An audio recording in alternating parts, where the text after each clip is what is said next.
Well, hey guys, thanks for joining me tonight for the Life's Worth Living podcast. I'm here with a good buddy of mine, Nathan Osmond. Well, how you doing, John? Doing good, man. I'm glad that you joined us. We're doing something different tonight. Instead of doing it in person, we're doing it via Zoom. That's right. And we're practicing our social distancing. Yeah. I think we need to get Bette Midler on here. From a distance. I love it. Yeah. Well, so we're going to do this tonight. One of the reasons we're doing it this way is Nathan's in his home office, and he is going to, you can see, sitting in front of his keyboard.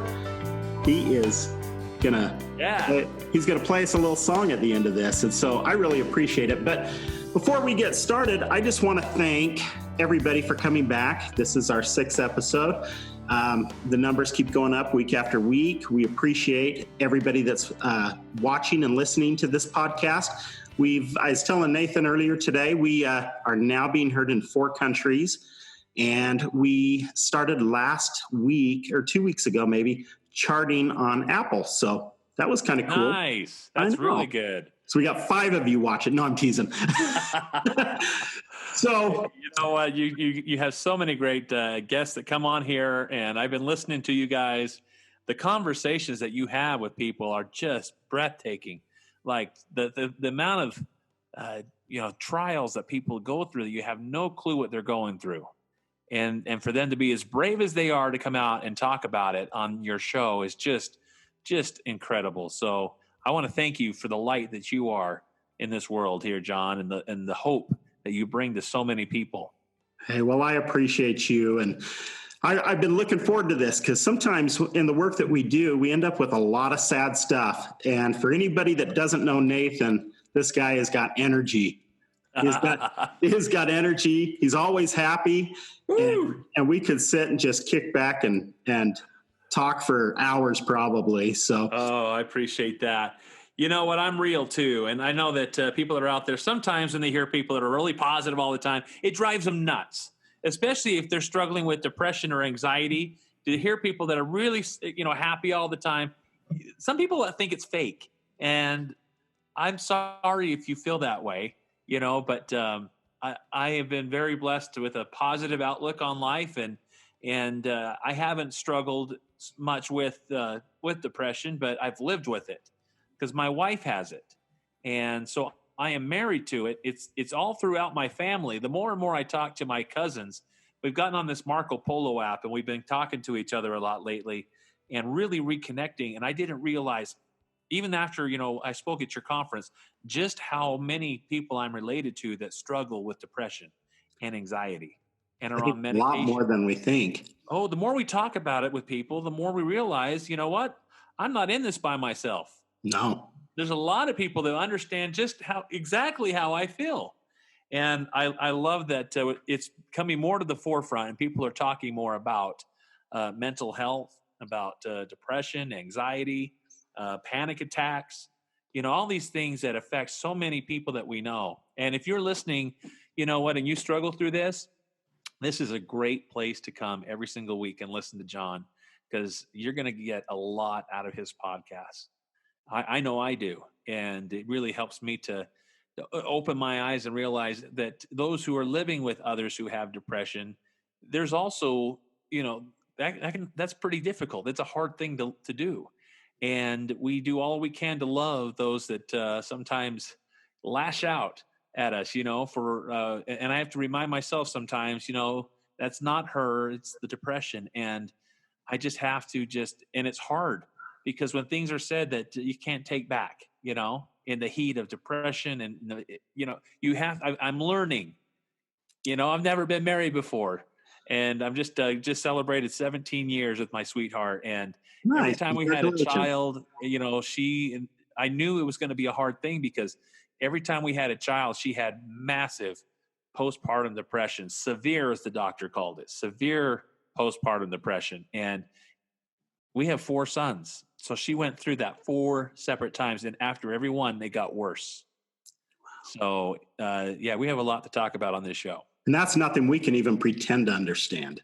No. I mean, it's one of those deals that's unique that, we don't experience that, but it's real.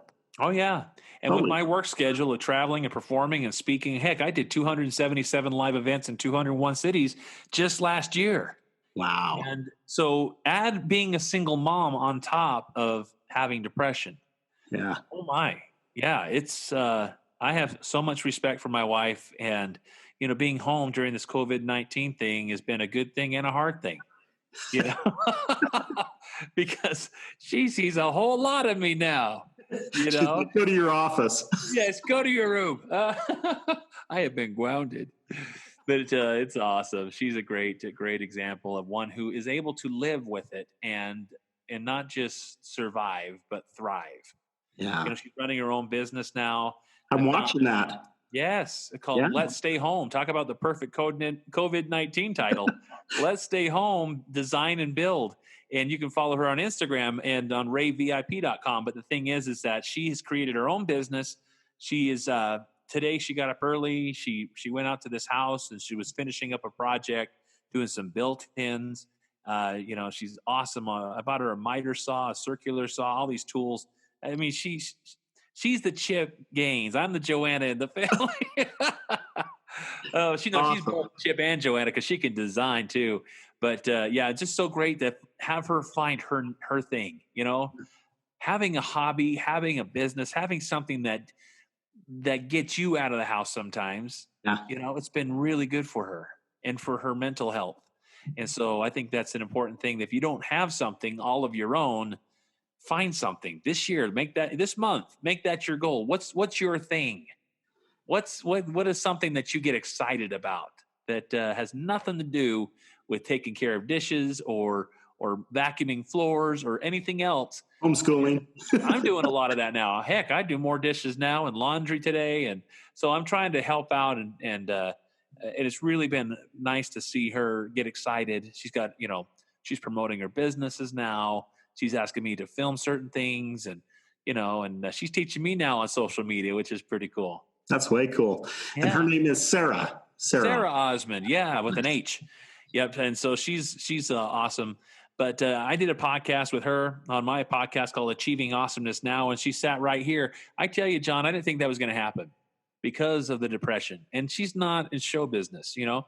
She is not, you know, ta-da and excitement all the time. She's very real. And I tell you, it was one of the best episodes that I've ever had on my show.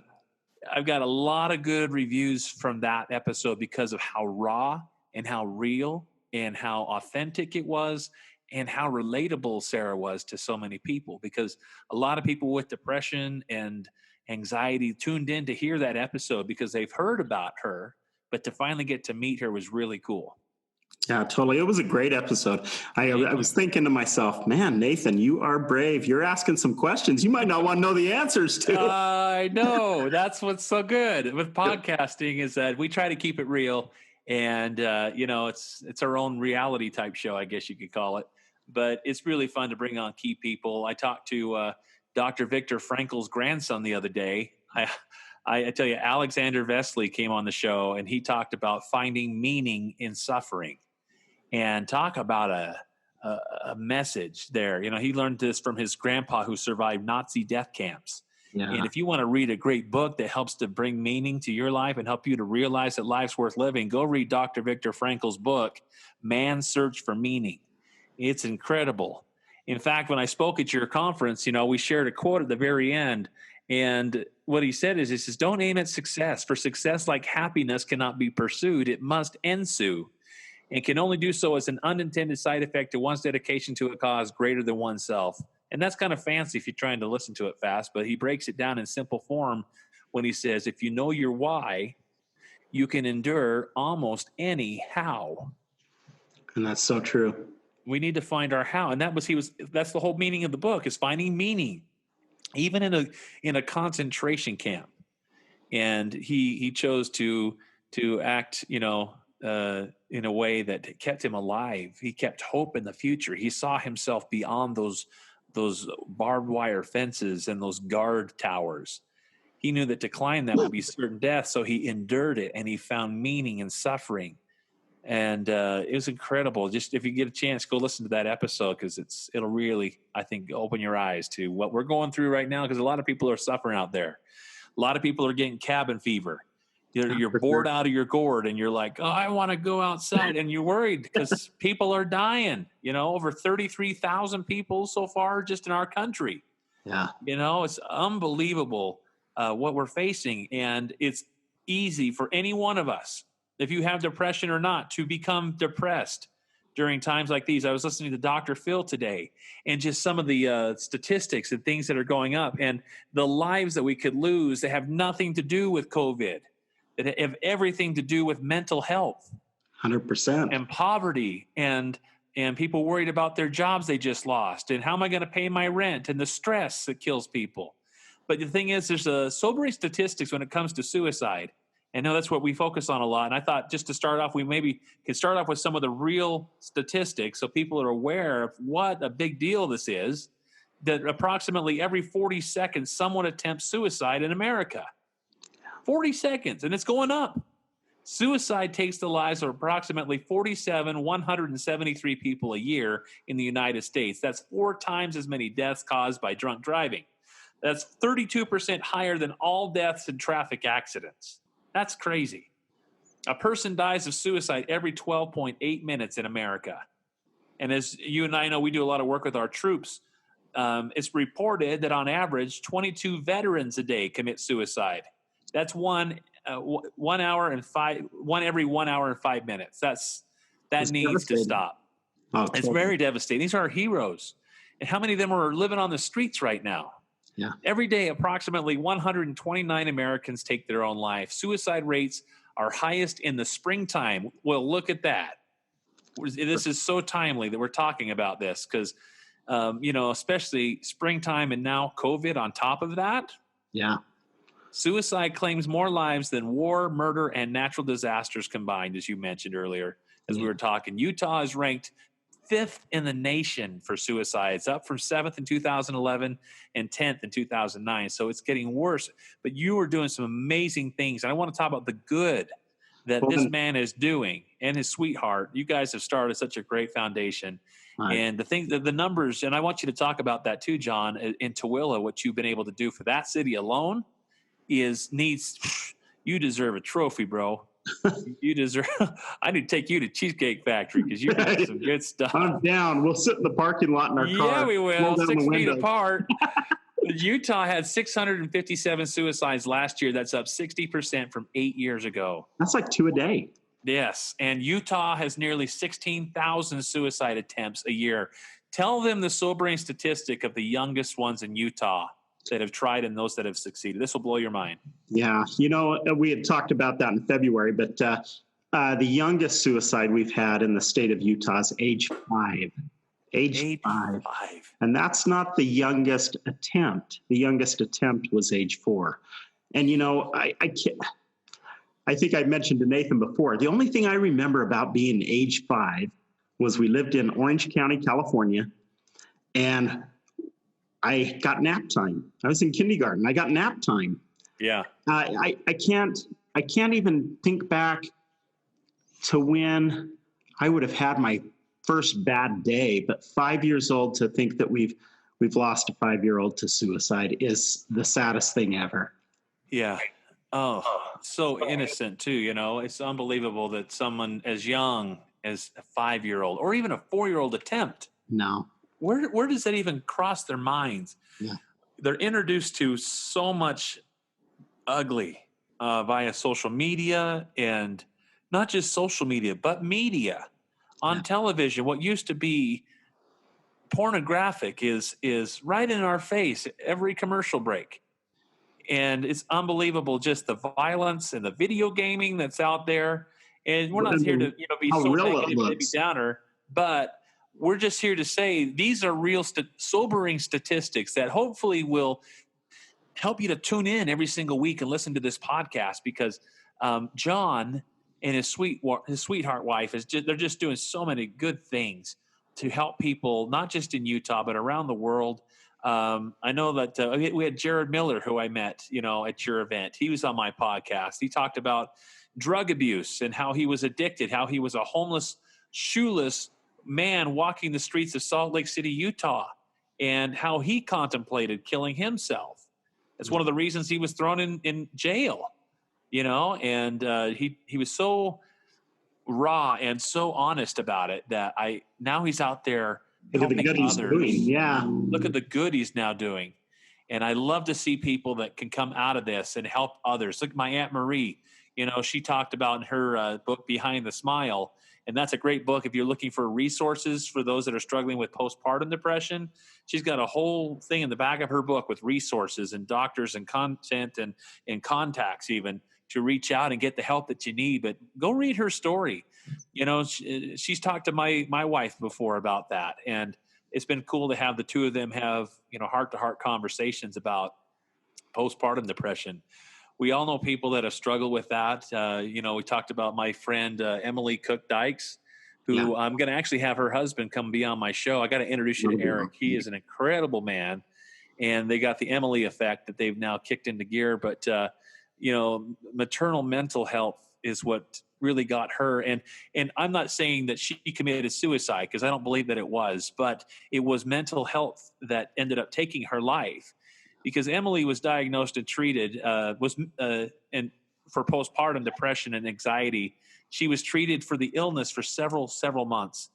And during that process, they found pockets of very good help. But as a whole, the journey was frustrating, they said, and just the resources seemed disjointed.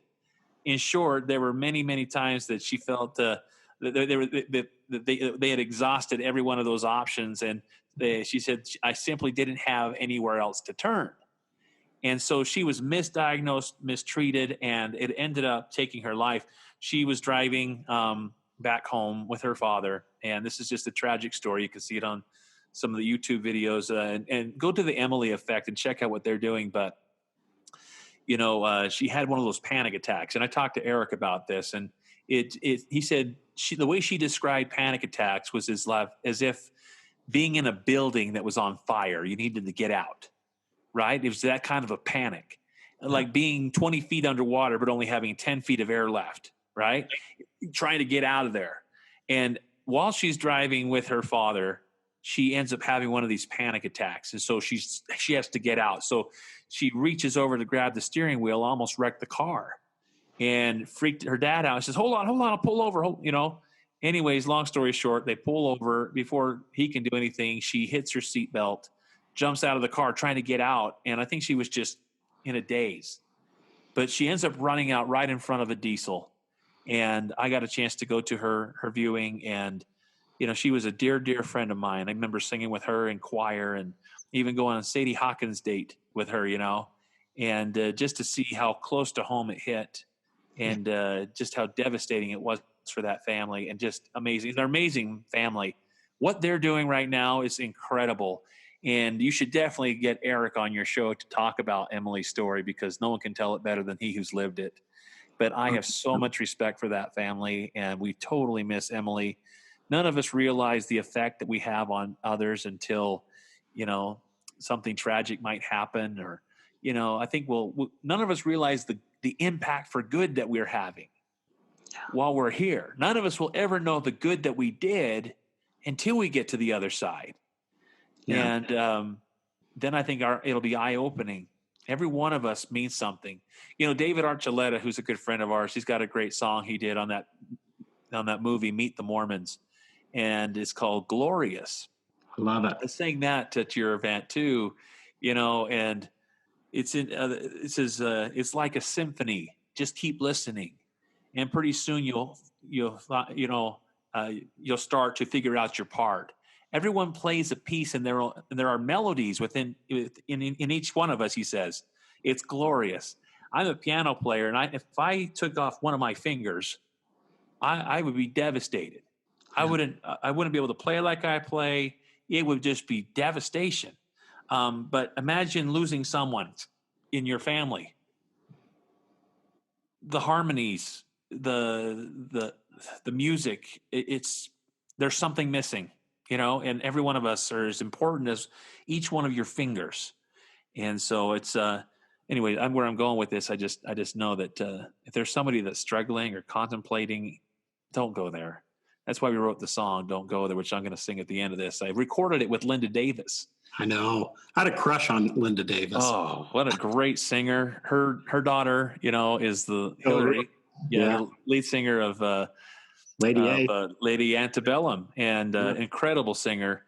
She sang that song with Reba, "Does He Love You Like He's Been Loving Me," and had her own hits as well.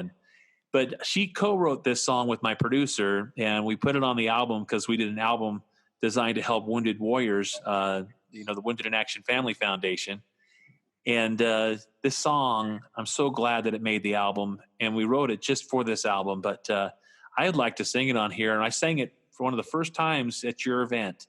I remember. I actually sent this song after your event because there was a gentleman who has his own podcast over in England, and he heard word about this song, and he says, there's a girl that needs to hear this song. Would you please send it to me? I want to play it for her. Well, it wasn't even released. It still isn't released. And I probably shouldn't have sent it, but I'm glad I did. I followed my gut. And a couple days later, he reaches out to me and says, "You just saved a young girl's life." She listened to the words of that song, and she was at that point of no return. She was going to do it. But your song helped us save a life. And I tell you, that's why we recorded it. I said, and Micheal even said this, he said, if we can stop one person from going there, it was worth recording.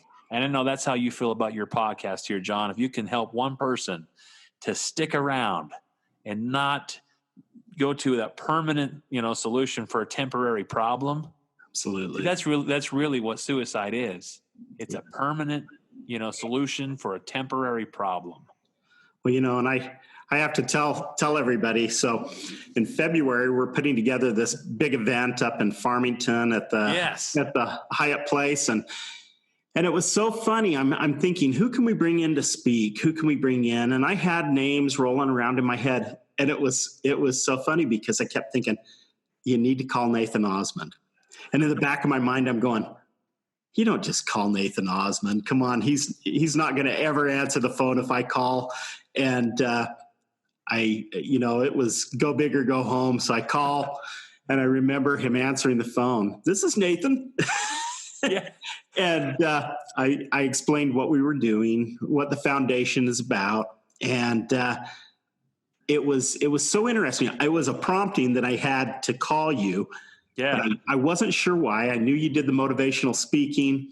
I've been to your concerts. I've seen you sing. For those of you that maybe aren't familiar, if you're not watching in Utah, Donnie and Marie are his aunt and uncle. Alan's your dad. That's right. The oldest. Your dad's the oldest Osmond brother, correct? That's correct. Well, he's the oldest of the performing singing brothers. Yes, they that's have right. two older brothers that were both born deaf. And so they didn't do a lot of singing, performing. They were actually on TV a lot, though. They did a lot of the tap dancing and the saxophone playing, and they could feel the vibration. So Verl and Tom are very talented. They also helped run the fan club. But my father was the oldest of that group that the most people grew up with as the oldest of the group. But they did have two older brothers. They still do. They're still around. It's awesome. That is so cool. And so the Osmonds, a big name in Utah. I think everybody knows the Osmonds, probably even out beside the country. Donnie was half the state.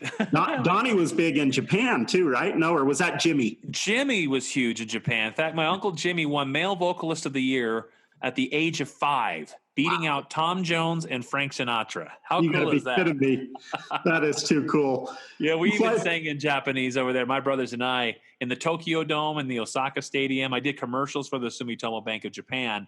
So we grew up as the Osmond boys, or the Osmond second generation, and had a chance to perform. And Bob Hope discovered our group and gave us a shot, and had a chance to travel the world and perform, and had 3 songs in the top 40 in the UK. But then I went country.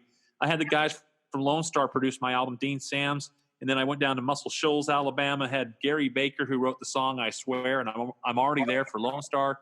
He wrote and produced a lot of the songs on my album. And anyways, we've had 4 number 1 hits so far, and we're just going to keep doing it till we get it right. But I love what I do. And I love to do speaking a lot, just as much as I do singing, because it's another form of entertainment. I call it edutainment. But if you reach people, with these different talents that we have, I just love to tell stories. That's why I love music. I love a good song that tells a good story. Oh, absolutely. And podcasting has become a new passion for me to try and reach people just like you're doing, to really hopefully touch somebody where we might never be. It's like our shadow, our example is like our shadow. It may touch people in places we may never be. And so I just hope to cast out there something that might touch people's hearts, whether that's a song, whether that's a podcast episode, whether that's a seminar, speech that I give. But you know what? I met a lot of great people, and there's nothing more devastating than when we hear someone that's taken their lives. I talked about you on my latest Facebook Live event I did today, telling everybody I was coming on your show. And I talked about my cousin Micheal. And I tell you this, he was such an amazing young man and just a rock in his family. I didn't realize how much he was bullied, though. And I'm recently, this year, as I studied more and more, as I prepared for your event, I learned more about some of the things that he was going through. And, when he took his life, the very first thing that came through on my social media was on Facebook. And it was from a girl who said, and I quote, "Your cousin's going to hell." And I was like, wow, I didn't know God was my friend on Facebook. Delete, and I deleted it. And it was just so shocking. There was no empathy or sympathy or any condolences for what our family was suffering through at that time. It was so heartless of a comment that it really just bothered me that someone would be so heartless. And then, at the same time, then you got Roseanne Barr out there spewing all sorts of ignorance and lies about my cousin, even before his funeral. I even asked our publicist, I said, if somebody ever asked me about these stupid things that these idiots are saying out there, like Roseanne Barr, how would you answer that question? Here's what he said to me. He goes, "I do this, Nathan. It's not even worth my breath to answer that question." Next. I love that answer. But anyways, I was wondering what the prophet of our church, Thomas S. Monson, was going to say at that time. He came and spoke and brought so much peace to our family. And if there's anybody listening to this podcast right now, and you're struggling with the loss of someone that you loved through suicide, can I just quote from one of my heroes who stood at that pulpit, and I have it recorded. And I know verbatim what he said. And he said this, and I quote, "It is my firm belief," and I sat up. He said, "It is my firm belief that in most cases, those who take their lives for whatever reason are so clouded mentally that they are not held responsible for their action," close quote. And then he went on to say, "You will be with Micheal again." If that doesn't bring peace to your heart, I don't know what will. Yeah. And that's the truth. I mean, it really is. Everybody does the best they can with what they've been given. And some of us have been given a rough go. I mean, for sure. You have so many stories of people that you've talked out of it. Did you know that my Uncle Jay told me one time that he was on the phone with Andy Gibb? Remember Andy? Yeah, I loved Andy. The little brother of the Bee Gees. And my uncle, over the phone, talked him out of killing himself. Wow. Most people never heard that story. No. We don't know what people are going through, and he went through a lot. That he was a great friend of our family, good friend of Marie's. He was always on the Donnie Marie show. But when I heard that story, I never knew he was going through all that. Just like when I heard about my cousin. My parents called me. I remember right where I was in Texas. I was doing a conference down there, and my brother Micheal was with me, and he just told me about my cousin. My parents called, and they passed the phone to me, and it was the very same time, like the very same night as the Chilean earthquake. Remember that big earthquake they had down there? Yes. That very same night was the same night my cousin jumped, and I had served my mission in Chile, so my parents, start telling me about the earthquake, and all I could care about was my cousin. And when they told me the words that he had passed away, I remember it was almost like a flashback from a movie. I went back in my brain to the very last time that I was with him, and it was so vivid too. I went backstage at the Flamingo in Las Vegas, Nevada, after the Donnie and Marie show, and I was there and saying hi to my uncle and aunt, and some of their kids were there, and Micheal was there that night, and I remember he came out and he was smiling and he was ripped. He'd been doing that P90X, and so his arms were just defined, and he was getting pecs and just looked so tough. I was like, holy cow, he's smiling, hardly even recognized. I'm like, dude, you're ripped. And we just talked about that. He'd just gotten accepted to the school of his choice. Everything seemed to be going right for Micheal.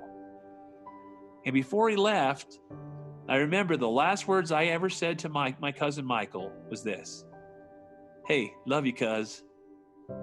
And he smiled and he said, "Love you too." And it was like a breath of hope, like a warm feeling, even in the midst of despair. I felt that my cousin Micheal knew that I loved him. Yeah, absolutely. Because I expressed it. I said it to him, to his face, and heard it back. And so even though it was devastating and heartbreaking and I didn't want to believe it was real, I knew that the very last thing I told him was that I loved him. And I've written songs about that. I wrote a song called "The Words I Never Got to Say." And that's for those who, I wrote it actually in 1998 when I was doing Joseph and the Amazing Technicolor Dreamcoat. And I didn't want to waste any time. I hate sitting around wasting time. So I knew that over at this Paper Mill Playhouse, they had this piano in the dance hall. So I said, I'm going to go over and just write a song. And little did I know, 30 minutes right from ground zero, 2 years before 9/11, I wrote a perfect 9/11 song. Because you think about all those people who went to work and that was, maybe some of them were arguing before they walked out the doors. Maybe some of them didn't tell their wife they loved them. She was asleep, whatever. I said, I need to write a song about, if you love someone, tell them. And so I wasn't going to do this, but you mind if I just give you a flavor of it? Oh, I love it. Okay, it goes like this. Lying here on my bed, thoughts of you run through my head.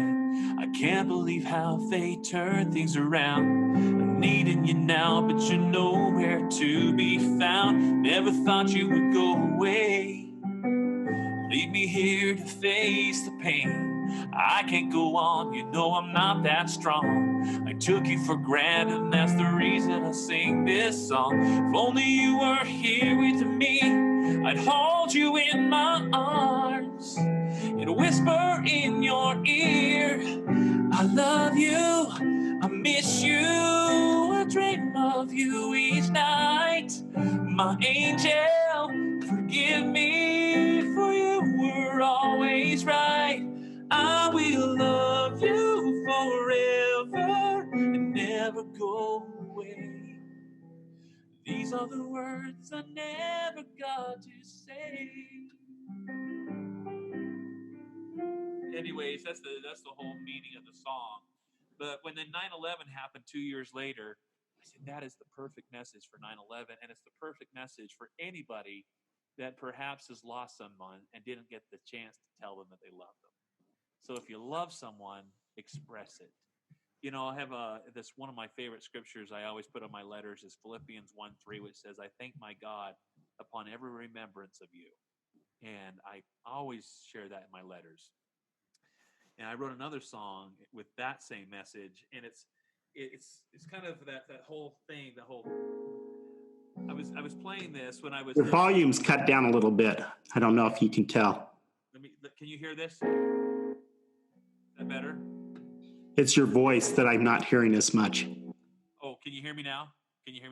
I can hear you, but it's very soft compared to what it was. Oh, because I moved it away.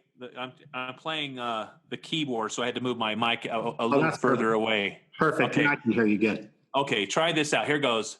This song is one that I also wrote called, and I was playing this melody, and I was a newlywed. My wife was in the kitchen. She was making dinner. I said, what's this song supposed to be about?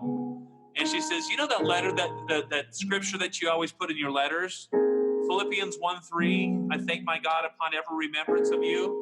She says, yeah, why don't you write a song about that? So I thought this message was appropriate on this podcast today. It goes like this. I stare out the window at the close of every day. The sky begins to darken and shadows begin to fade. Oh, night can be so lonely. The night can be so cold. I lie awake each night just thinking about the one I used to hold. But I know the day is coming when the sun will shine again. I can't change the fact you're gone, but what keeps me going on are the times that you came to me. All those times that I stood in need, never knew that someone could be quite as wonderful as you. You were the one who believed in me. I still feel that you're here with me. And I thank my God for the memories of you. Anyways, I love that song. I love how it turned out. But music is healing, and so I thought it would be appropriate to just play a little bit of that song. Oh, man. My uncles, speaking of Burl and Tom, I've talked to their families a lot, and they struggled a lot, kind of feeling left out, so to speak. Here's the Osmond family: Alan, Wayne, Meryl, Jay, Donnie, Marie, Jimmy. What about Burl and Tom? Yeah. And it really had an effect on them as well. I know that their families, a lot of their kids even have struggled with depression and with anxiety. And I'm so grateful that they've been so honest about it too. And other cousins from throughout the whole family. I've been blown away just since your conference, as we've really been open and honest as a family, to realize just how many people besides my own wife, who's on medication and who needs it and who struggles with it. It's not just Marie. You'd be blown away if I started naming names, but you know what? That's their business. Yeah. The thing is that it is rampant throughout our family, and I'm sure it's probably the same through most people that are listening to this, whether you have depression or anxiety of some sort, or postpartum, or whatever it is. If you have your panic attacks, I've even had a few times, which is weird because I'm so, I'm a performer. I love people. I'm a people person, but there's been times where I felt something weird, like at a small party amongst friends, where I felt kind of like this panicky type, weird feeling, which is not normal. I mean, you've heard my Uncle Donnie's story. He struggled with panic attacks. His whole life had so much pressure put on him, being the lead singer of a 5-brother band. He was the white Michael Jackson. Yeah. Michael and he were friends. And here he's carrying the lead vocals, and then he's the one that's supposed to carry the big TV show with his little teenage sister. They're teenagers. He was a has-been by the age of 16. Imagine that kind of childhood. Oh, wow. Imagine having your biggest successes and then be a has-been by 16. That's devastating. Maybe it's closer to 19, but the thing is that, he was even scared to death to announce his wedding. They had sold out shows at Madison Square Garden, which then they canceled because all the fans returned all the tickets because Donnie was no longer on the market. Think about the pressure this kid's had his whole life, right? But the thing is that one night during the Joseph and the Amazing Technicolor Dreamcoat tour, Donnie won't come out of his dressing room. Boom, boom, boom. Donnie, you're on. Boom, boom, boom. I said, I'm not going on. He was hidden. He was down underneath like the sink area, like this little, desk area, and just curled up in a ball, frightened to death of going out on stage. And it made no sense to him. Even he's told us this story. He's like, it made no sense, but I couldn't deny what I was feeling. I was frightened. And finally, he hears this knock, boom, boom, boom. Donnie, it's Debbie, his wife. Of course, he let her in.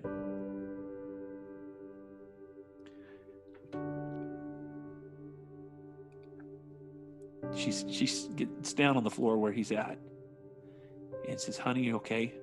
And he was crying. So I believe that she was inspired because she said to him, "Donnie, your whole life, you've been expected to be perfect. You've had so much pressure put on you. And a mediocre show to you is an amazing show to these people. Do me a favor. Go do a mediocre show tonight." Oh my gosh, he about beat his pants. He's like, it was the strangest, weirdest advice he had ever been given in his life. It was complete opposite of everything he'd ever been told. Just go do an okay job. Go do a mediocre show tonight. Probably felt a lot of pressure come off. Oh, he wiped the tears off. He got ready, and he said, "I did the best show of my life that night." Isn't that amazing? And he learned to not take himself so seriously, which is something that I think people listening right now, including my own self, need to take that advice to heart, especially during COVID-19. You realize how much extra stress is on you, listener, right now? I believe you know this. Think about the homeschooling now that you're now obligated to do, on top of now trying to figure out how you're going to make your bills and how you're going to stay afloat. And what about, they're cutting down on grocery hours now, and is food running out? We don't know what tomorrow holds. The toilet paper's gone. The toilet paper's gone, for crying out loud. Save some for the rest of us. But the thing is that, we got a lot on our plates right now. And I gave people permission the other day when I was doing a Facebook Live. I've been doing a lot of these just to try and build some hope in people's lives. I felt a calling. You ever feel called? Oh, yeah. To the work? I know you do. But, you've answered that call, and you're continuing to answer that call. But I just felt this calling that, Nathan, now is the time to step up and bring hope to people's lives. You have a gift and a talent, whether it's through music or spoken word, and no matter what it is you do, be a light to the people that need light right now, because we're living in dark times. And I believe light is on the way. But the point is that I just got on there and I said, you know what? Especially stay-at-home moms, and we're all stay-at-home moms and dads now. But I said, I give you permission. Listen up. I looked right on the camera of my little laptop here. I said, I give you permission right now to let it go, Frozen. Let it go. To just, if you need to cry out right now, go cry. If you need to get that mint chocolate chip ice cream and watch the whole season of Downton Abbey tonight, go do it. Just do it. Netflix and ice cream, baby. Bring it on. And once you're done, brush yourself off and get back in the game. Absolutely. That's the point, is every one of us needs a time to break down and cry. I after 277 live events in 201 cities last year, I was on an airplane. And I was I was go, go, go. I was making really good money. I was busy. I was never home. And that part was bad. But the thing is, I was on an airplane getting ready to go to San Diego, California on November 5th, 2019. And just before they closed the doors of the airplane, I hear my sales team around me saying, Osmond, check your phone right now. Check your text message right now. That day, the company that I represented was sued. And they voluntarily closed the door. As of that moment, I was no longer working with that company. Neither were any of those sales guys. Over 500 employees, and I was an independent contractor. They contracted me to come speak for them, but guess what? We were all now looking for new gigs. And I've never felt such dark, depressing times in my life than I did in 2019. I was ahead of the game, guys. I've already had my mint chocolate chip ice cream. I'm speaking from experience, baby. But the thing is that life is tough. TUFF is how the Osmonds spell it. See, my father, who was hit with multiple sclerosis back when I was 10 years old, has a rock outside of his house. And I shared this at your conference. I showed the picture of the rock. And it says, life is tough. My father says, life is tough, but so are you. Tough times never last, but tough people do.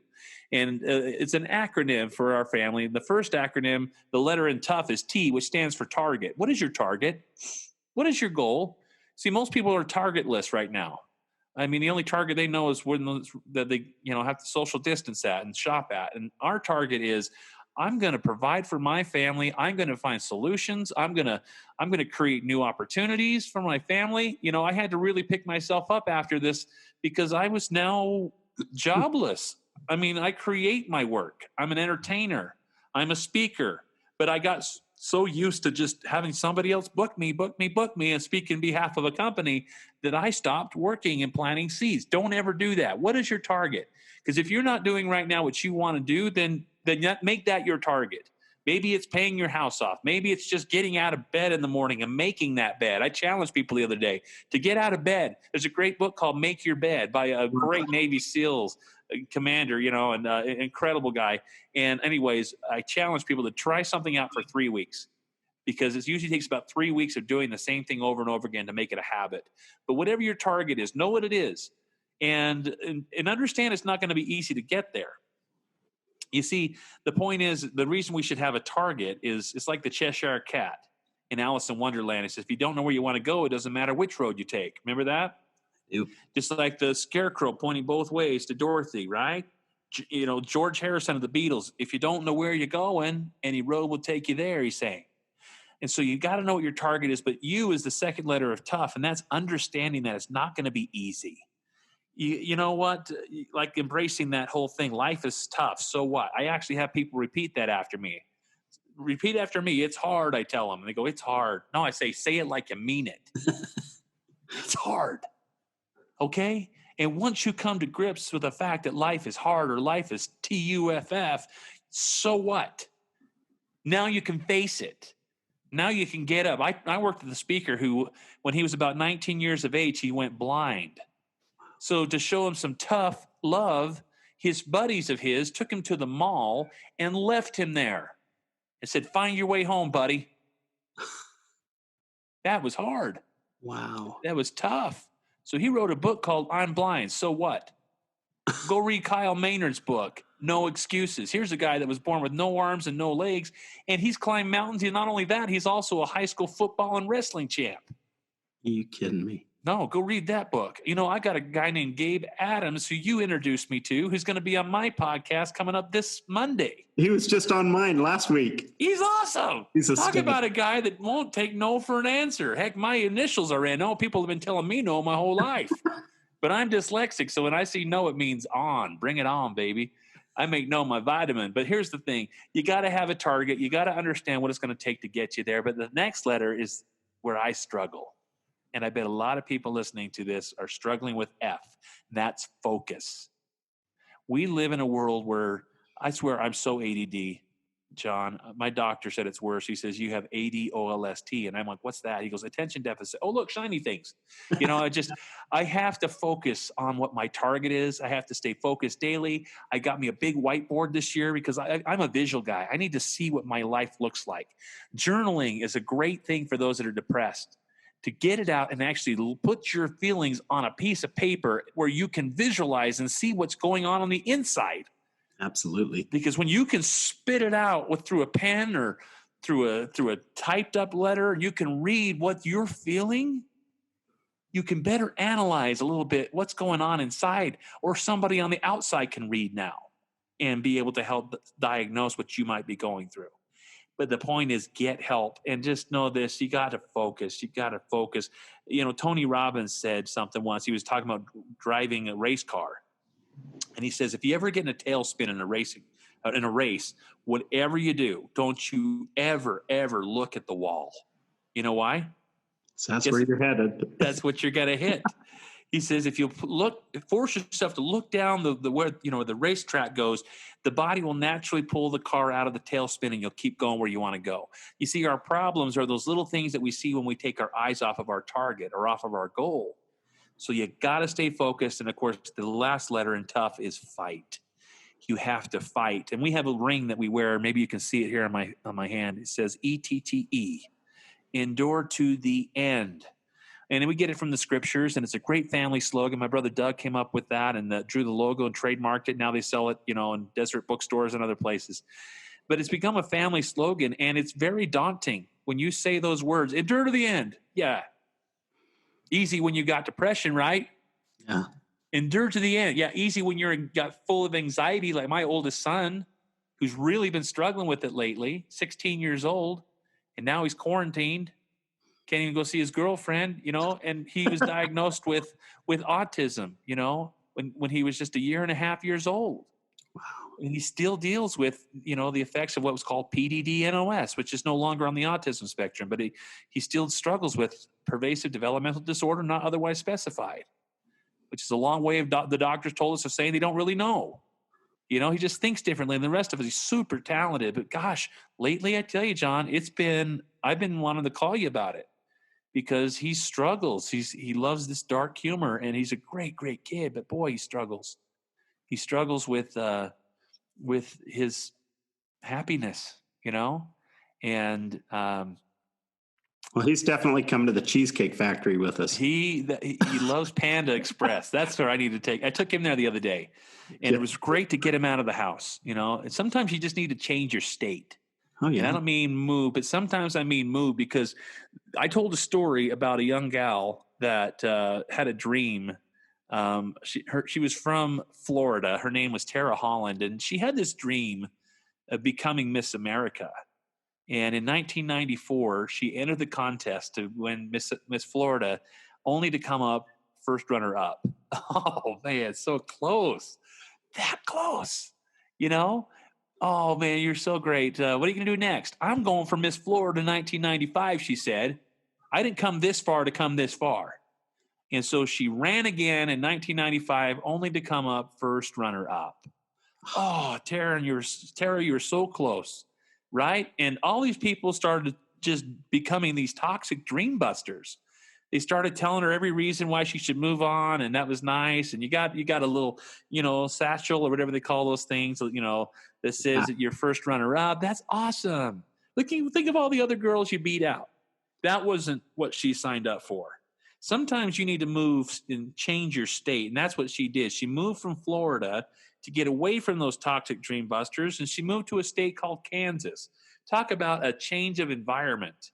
But she actually started to surround herself with the right types of coaches, the right types of people she watched every one of the videos of the winners and studied how they walked up and down those runways, how they waved, how they smiled, how they put that Vaseline on their teeth, whatever, to make them shiny. She did every trick in the book. And sure enough, lo and behold, in 1997, she became Miss Kansas and went on to win the title of Miss America in 1997. Wow. Well, on that night, as all of the press were throwing microphones and cameras in her faces, a person asked her this question. They said, "Hey, Tara, when the whole world was watching you tonight and all those flash bulbs were going on your face, were you a little bit nervous?" You know what her response was, John? Here, and I quote her. She says, "No, I wasn't nervous at all." She said, "You see, I had walked down that runway thousands of times before." Wow. And visualization is something very powerful. If you think you're stuck in a rut, you know what? You are. If you think you're on your way up, guess what? You are. If you think you'd like to win but think there's no chance, you're right. It's almost a cinch you won't. There's a great poem called The Man Who Thinks He Can that my parents used to have in their bathroom. If you think you're outclassed, you are. You got to think high to rise. You got to be sure of yourself before you can win the prize. The author says, life doesn't always go to the stronger or faster man, but sooner or later, the man who wins is the man who thinks he can. Mindset is so powerful. Jim Rohn says that you become the average sum of the 5 people with whom you associate. And I ask the question, at what age does that advice become irrelevant? 18? 21? At what age? I mean, if you're a parent, you're concerned about the types of kids your kids are hanging out with, because in most cases, they turn out just like them. And they've done studies that they actually earn. That if you want to find out how wealthy you're going to be, I want you to pick the top 5 people that you're hanging out with right now and do an average sum of what they make. There you go. That's what you can look forward to, because you become like the people that you hang out with. My father always says, don't let your friends choose you. You choose your friends. And be selective. Love everybody, but be picky with whom you hang out with. I got to tell you, I'm very excited that my kids have really been selective with who they hang out with. I've tried to drill that into them because mindset's everything. You know, I talked about this one baseball team that I really love called the Boston Red Sox. And I got to tell you, what's one of the last stadiums I visited before this COVID thing was right there in Fenway. And just an incredible place. Talk about history. But for 86 years, those guys went out on that diamond believing that they played under a curse. And if you walk out onto a field or a baseball diamond or any type of sporting arena and you think you're cursed, guess how your game's going to go? I introduced a guy named Tony Schwartz who wrote the book Art of the Deal with Donald Trump, and I totally botched his name when I introduced him. He was hilarious, but that's another story. But he talked to me afterwards, and he says, you know what, I train a lot of sports heroes. And he says, you know what, especially tennis players, whenever a tennis player I coach hits a bad serve, you know what I have them do? Pop that chest up. You walk back like a champ. You be like that Muhammad Ali guy who said, I am the greatest. You know, float like a butterfly, sting like a bee. I got to fly with him once on an airplane. You know what? The thing is that he believed he was the greatest and he became it. So they changed their coaching. They changed their belief systems. And lo and behold, 2004 rolled around. They became the World Series champions that year. And then in 2007, just 3 years after that. And then 2013, just a few years after that. And look what they've done since 2013. What changed? They broke the curse. See, a lot of people think, well, I'm just cursed. I'm just, you know, I'm lucky. I'm just born this way. You know, my dad was poor. My mom is depressed. And I guess I'll just live the same way. And they just accept that. Well, listen, if you have depression, you have depression. Deal with it. Find out what you need to do for you. But don't blame other people's stories for your own. And somebody's opinion of you doesn't have to become your reality. No. You know, I'm good friends with Les Brown, and he told me that. He was born on the floor of an abandoned building in Liberty City, a suburb of Miami, and he had a twin brother. And his mom put him up for adoption right after they were born. And, of course, Mrs. Mamie Brown came to the rescue, adopted those boys, and she raised them as her own. And they didn't have a lot of money, and so they squeezed their feet into these shoes, and they were leather, so they'd stretch, and she'd make them walk in the bathtub when it was wet, so they would stretch. Right? And they didn't have a lot of money. He went to school, and kids teased him. They called him DT, the dumb twin, because they labeled him educable, mental retarded. And this teacher one day picked him out of the group and says, Les, get up here and do this problem in front of the classroom. And he was, sir, I can't do that. Yes, you can. I can't do that. Why not? I'm educable, mental retarded. And the whole class just laughed. He's the dumb twin. And he looked him in the eyes and he said, someone's opinion of you does not have to become your reality. And he believed him. He taught me that. He says, Nathan, sometimes you have to believe in somebody else's belief in you until your own belief kicks in. And so he put his arms around him, and he looked at him with the eyes of Goethe, who said, treat a man the way that he is and he only becomes worse, but treat a man the way that he could be and then he becomes what he should be. And I love that quote. I mean, I heard Dr. Viktor Frankl quote that just the other day. And he believed that when we treat others the way that they could be, they become what they should be. They rise. But if you're buying into somebody else's opinion of you, stop it. Break the curse. You know, Brian Tracy taught me that. He says, Nathan, a lot of us live on this sunny island with, you know, palm trees and beaches and a lot of shoulda, woulda, couldas. Someday I'll go on a diet. Someday I'll invest for my future. Someday I'll go see a therapist and figure out what's going on within me. And someday never comes and they wonder why things never worked out for them. So he says, here's my advice. If you're on someday Isle, vote yourself off the island. Be careful what you tell yourself. You know, I love history and I love learning stories. There was a guy one time that was driving his car and it just started acting up. So he hurried and pulled over to the side of the road. This black car just pulls over and he lifts up the hood and he's just throwing his hands in the air going, I have no clue what's going on with my car. And so just a few minutes go by and this really nice kind of like a limousine pulls up. And this man in a nice suit gets out of the car, walks up to the man, and he says, what seems to be the problem? He says, I have no idea. And I'm completely frustrated with this. And he says, do you mind if I take a look at it? He says, go ahead, be my guest. Good luck. And within a few minutes, car's up and running. And he goes, "Oh my gosh, how'd you do that?" He says, "Well, you see, my name is Henry Ford. And I'm the creator of this car.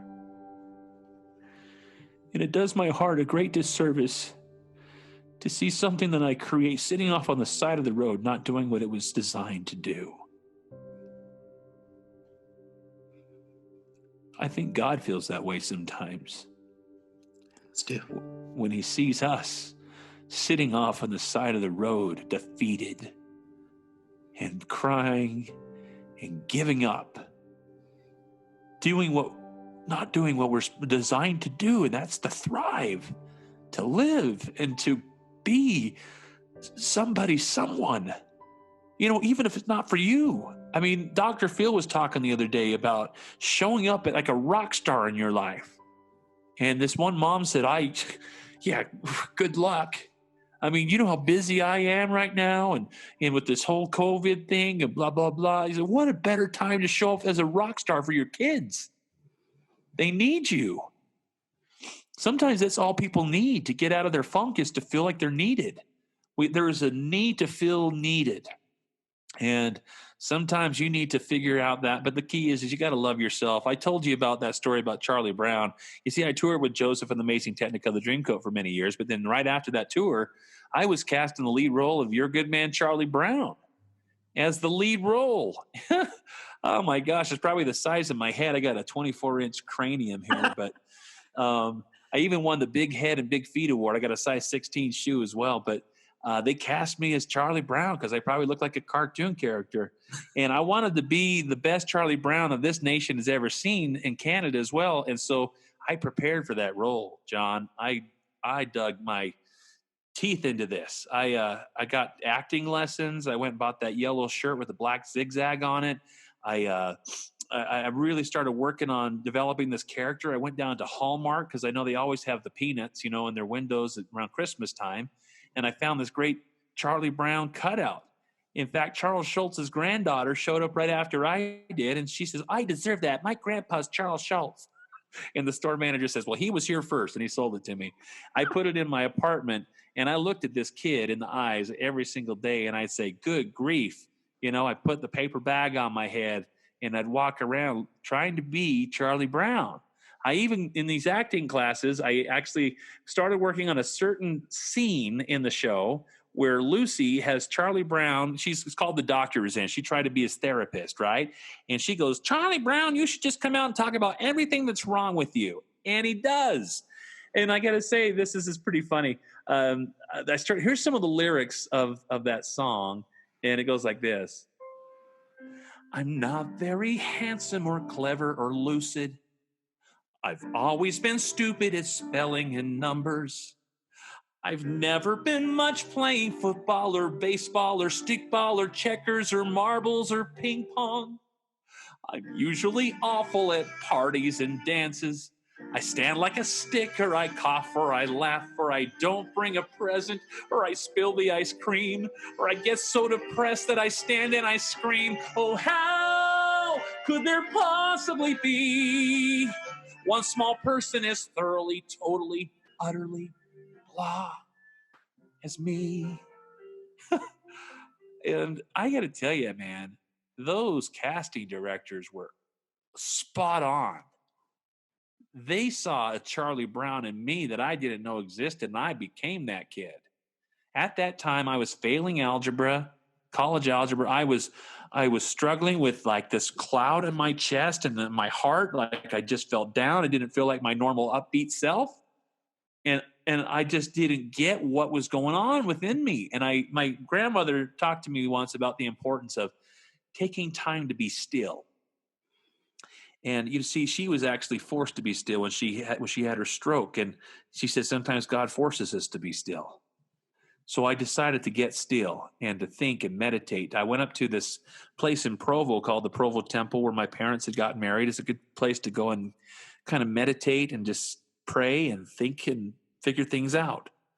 So as I'm sitting there in my little Pontiac, I'm just praying. I'm just trying to figure out why am I in this funk? It doesn't make any sense. And I swear someone spoke to me. It was clear as day, as clear of an answer as I've ever received in any prayer. And it was this: why don't you start loving yourself the way that I love you? Wow. And I looked as if someone had just, from my passenger seat, had just said that to me.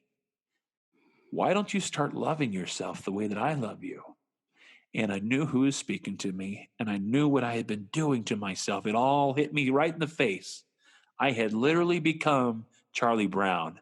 How could there possibly be one small person as thoroughly, totally, utterly blah as me? Whew. And you know what I did that night, John? We didn't have a cheesecake factory in Utah at that time. I went and bought me a milkshake. I went and did something nice for myself. I took the yellow shirt off, and I started realizing I've got to become my best cheerleader. You know, I ask people that question. I say, how many of you, by a show of hands, talk to yourself? I always see most hands go up. And I say, the people that aren't raising their hands right now are saying, I don't know, do I talk to myself? You all do it. We all do it. And sometimes the most riveting conversations you're ever going to have are the ones that you have with you. And sometimes the only nice things you're ever going to hear about you are the things that you say to you. So be good to you. Don't be a Charlie Brown and beat yourself up. Love yourself, because if he can love you, why can't you? And it's a commandment to be happy. It's the great plan of happiness our Heavenly Father has for us on this earth. And if you want to know more about that, come visit me on my website, and I'll tell you more about it. But I just know that there's a purpose for all things, and God allows us to go through hard things. Sometimes we wonder, I wish he didn't trust me so much, you know, that he believes I could get through this. And you know what? There's nothing he will give you. There's no temptation so great that he will allow you to be tested that you can't overcome. And I tell you, one of my favorite heroes who was once devastated, wondering where God was. You know, he was a great leader, a great, amazing person, one of my heroes. You know, when all hell is breaking loose around him and he's wondering where God is, he just says that, you know, even if the very jaws of hell should gape open to receive thee, know thee, my son, that all these things shall be for thy good and will give thee experience. Behold, the Son of Man hath descended below them all. Art thou greater than he? And my goodness, I've actually knelt right where that prayer was received. And I just read that over and over again with all that we're going through, that there is a purpose for all things. Read Dr. Viktor Frankl's book, Man's Search for Meaning. Find purpose in suffering. My brother David, who also has MS, like my father, says, you know what? Pain is inevitable, but suffering is optional. And I love that. You know, he says, I'm so grateful for my MS because I never take a step for granted. I would not be the person I am today without it. And sure, it's hard. And sure, it's tough. But he quotes Dr. Seuss all the time. And he says, I've heard there are troubles of more than one kind. One comes from in front, another's from behind. But I brought a big bat, and I'm ready, you see. Now my troubles, well, they're going to have troubles with me. And that's what we got to do, Dr. Seuss. A little violent there, but you know what? Beat those problems out of your life. You know, because most things that we stress about, the majority of things that we lose sleep over are never going to happen. They aren't. No. It's just like that dog that Les Brown told me about. He says, you know, this guy's walking past, and every day this dog just chased him. Finally, he brought a big rock one day, just like that baseball bat. And right as he turned around, he was going to hit that dog in the head with this rock. Only to realize when he saw the dog had no teeth. You know, a lot of the things that we're scared of have no teeth. So what are we scared of? You know what? There's a lot of things to be scared of, but everything that we learn in life, most of the fears are learned too, because we're only born with two fears. The first one is the fear of loud noises, and the second fear is the fear of falling. Every other fear that we have is learned. Interesting. Anyways, I'm doing too much talking. No, man, I appreciate it. I could sit and listen for hours. Oh man! Then wait till we start doing music, and I'll start doing Mr. Rogers. You know? I should have said Charlie Brown. Anyways, we could be here all night. But is there anything else that you feel that your listeners need to hear, or anything you wanted to ask? You know what? So much of what you said was exactly what I needed to hear. I know that the people that are listening probably are thinking the same thing. You had just awesome stuff tonight. So I appreciate it. So like I was saying, was in February, I reach out to you, not knowing why I have this prompting to contact you. And I was in my truck. I think I was driving to Park City to work. And you had said to me, wow, you're never going to believe this, but I just got back from Nashville from recording with Linda Davis, this incredible song called Don't Go There. And you sent it to me to my phone. And what an amazing song. The message in that song is exactly what we need to hear. And man, I would love it if you would. I know it's not one you typically play on the piano, but I would love it if you would just, take us out with that. And before you do, I want to thank everybody again for being part of this podcast, for listening. You've got to check out Nathan's. His is I'm going to mess it up now. Achieving Awesomeness Now. Achieving Awesomeness Now drops every Monday wherever you get your podcast. When you get there, take a listen to his, and then when you're done with his and you're in a really good mood, come listen to mine. So I appreciate it. And we want to thank the sponsor too. Who's our sponsor here today? So we want to give a big shout out to GTM Builders. GTM Builders is Tooele's premier home builder. Incredible people. They've got 4 model homes in the valley out here. Come and visit one. We're in one right now in Overlake in Tooele. And I'll tell you what, they build a beautiful home. I'm a contractor. I know beautiful homes when I see them. These are ones. You need to check it out. And like I said, what you walk in and you see in their model home, it's not an upgrade. That's the standard. So they've got some beautiful things in here. I should one day take you through a tour and walk you through the house, but it is amazing. So thanks to GTM. Stop out. I think they have realtors here until 6 p.m.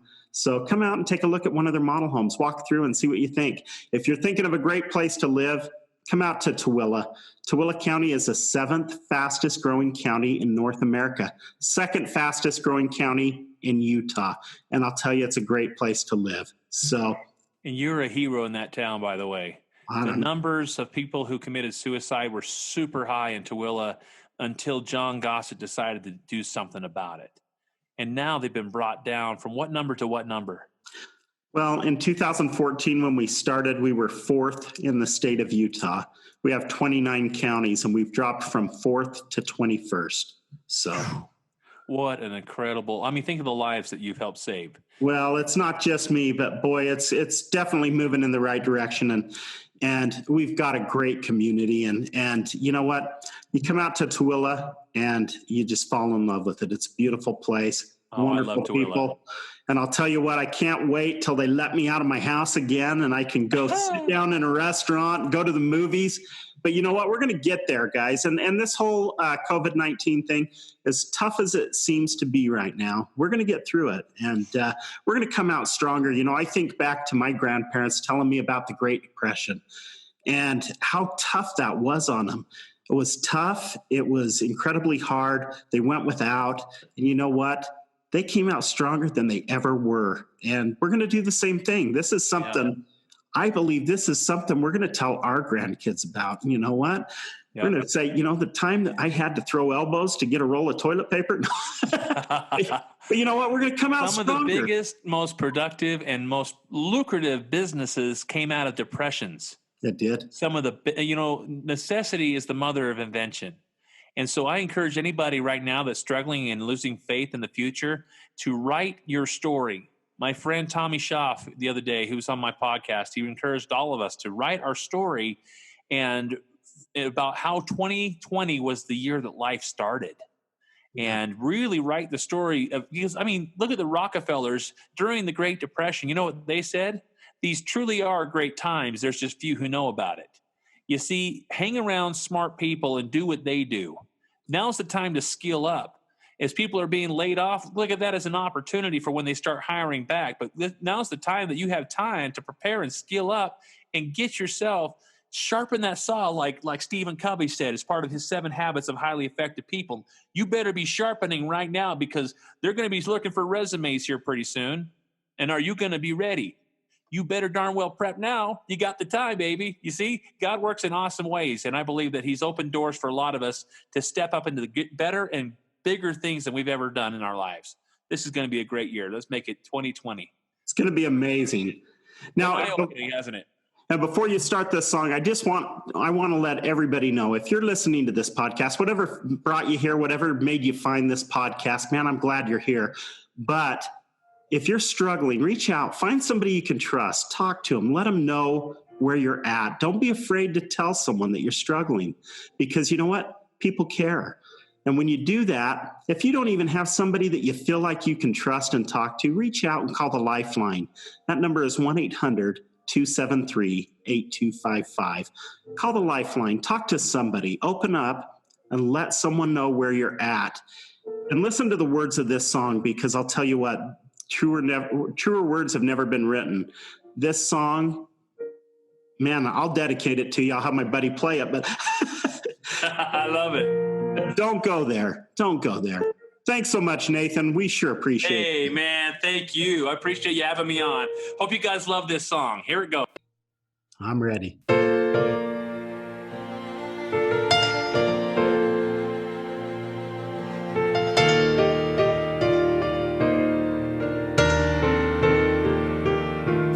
She was beautiful, so picturesque, surrounded by family love and happiness, but blinded, she couldn't see those things. An angel meant to fly, wind clipped her wings. Don't go there, no, not that far. God will come and bring you home right where you are. Just reach out, you're not alone. There's nothing that you've done that you can't come back home. When you hear those demons call you in the midst of your despair, oh, don't go there. He was a soldier, a decorated vet, who couldn't get past the wounds of war and his regrets.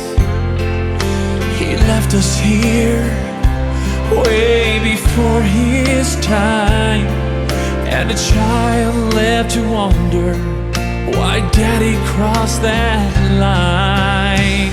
Don't go there, no, not that far.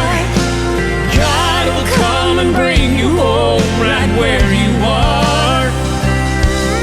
Just reach out, you're not alone. There's nothing that you've done that you can't come back home.